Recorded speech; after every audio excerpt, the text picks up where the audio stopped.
വിനായകനൊക്കെ വേറെ level performance. കൊടൂരമില്ല, മമ്മൂട്ടിയെ കൊണ്ട് മാത്രം ചെയ്യാൻ പറ്റുള്ളൂ ഈ റോള്. മമ്മൂട്ടിയുടെ ഇതുവരെ നമ്മൾ കണ്ടിട്ടില്ലാത്തൊരു കഥാപാത്രമാണ് നമ്മൾ കാണുന്നത്. ഓൾ ടീം എല്ലാവരും കിട്ടില്ല പരിപാടിയായിരുന്നു. പെർഫോമൻസ് എടുത്ത് പറയാനുള്ളത്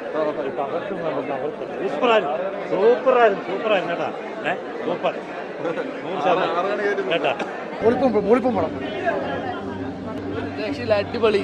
നിഗൂഢകൾ നേർന്ന ഒരു ക്ലൈമാക്സ് വരെ എത്തിക്കുന്ന അടിപൊളി മൂവി.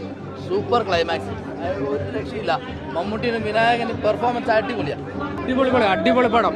മമ്മൂട്ടിയുടെ ഇതുവരെ നമ്മൾ കണ്ടിട്ടില്ലാത്തൊരു കഥാപാത്രമാണ് നമ്മൾ കാണുന്നത്. അടുത്ത വർഷം സ്റ്റേറ്റ് അവാർഡും തൂക്കും. മമ്മൂട്ടി ക്രിസ്മസ് തൂക്കി, അതിലൊന്നും വേറെ അഭിപ്രായമൊന്നുമില്ല. മമ്മൂട്ടി ക്രിസ്മസ് തൂക്കി. കഥയ്ക്ക് ട്വിസ്റ്റ് ഉണ്ട്, സസ്പെൻസ് ഉണ്ട്, ക്രൈം ത്രില്ലറാണ്, എല്ലാം ഉണ്ട്, ഓക്കെയാണ്. വിനായകന്റെ അഭിനയം പൊളി. വിനായകന് മമ്മൂട്ടിയായിട്ടൊരു ഫൈറ്റ് സീൻ ഉണ്ട്, അതും അതിന്റെ ഇടയ്ക്കുള്ള ഡയലോഗും എല്ലാം സൂപ്പർ. കിഡും ഒന്നുമില്ല, ക്രിസ്മസ് മമ്മൂട്ടി അടിപൊളി, ഒരു രക്ഷയില്ല. വിനായകനൊക്കെ വേറെ ലെവൽ പെർഫോമൻസ്. വിനായകൻ അടിപൊളി. മമ്മൂട്ടിന്റെ വില്ലൻ റോൾ കിട്ടില്ലാൻ, അതൊക്കെ വില്ലൻ റോൾ മമ്മൂട്ടി ഒരുപാട് ചെയ്തിട്ടുണ്ടെങ്കിലും അതുപോലെ തന്നെ അതിലും ഇരട്ടിയായിട്ട് സൂപ്പറാണ്. അടിപൊളി പടം, ക്ലൈമാക്സ് ഒക്കെ അടിപൊളി, നിഗൂഢതയാണ് ഫുള്ള്.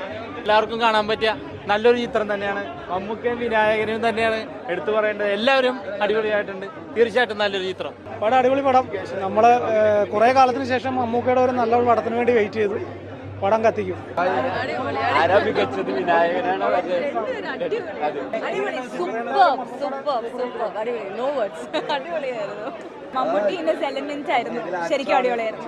കൊടൂരമില്ല, മമ്മൂട്ടിയെ കൊണ്ട് മാത്രം ചെയ്യാൻ പറ്റുള്ളൂ ഈ റോള് കേട്ടോ.